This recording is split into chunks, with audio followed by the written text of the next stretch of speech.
June 24th నా birthday. Morning అంతా చక్కగా ఆఫీస్ వర్క్ చేసుకొని ఈవినింగ్ డిన్నర్ డేట్కి ప్లాన్ చేసుకుంటున్నాము. తలస్నానం అయితే చేసుకుని జుట్టు ఆరబెట్టుకుంటూ ఇంకా రెడీ అవుతున్నాను. యాజ్ యూజువల్ నేను అప్లై చేసుకునే మాయిశ్చరైజర్ సన్ స్క్రీన్ అయితే అప్లై చేసుకున్నాను.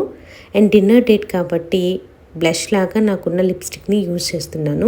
ఇది కే బ్యూటీస్ వాళ్ళ లిప్స్టిక్ అనమాట. సూపర్ హిట్ షేడ్లో చక్కగా బ్లష్ లాగా అప్లై చేసేసుకున్న తర్వాత ఇంకా బ్లాక్ లాంగ్ ఫ్రాక్ అయితే వేసుకుంటున్నాను.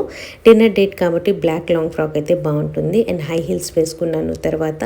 అండ్ ఒక జ్యువెలరీ నెక్ పీస్ అయితే పెట్టేసుకున్నాను. లిప్స్టిక్ పెట్టుకున్నాను తర్వాత లాస్ట్ మస్కారా పెట్టేసుకున్నాను. ఈ లుక్ ఎలా ఉందో మీరే చెప్పండి.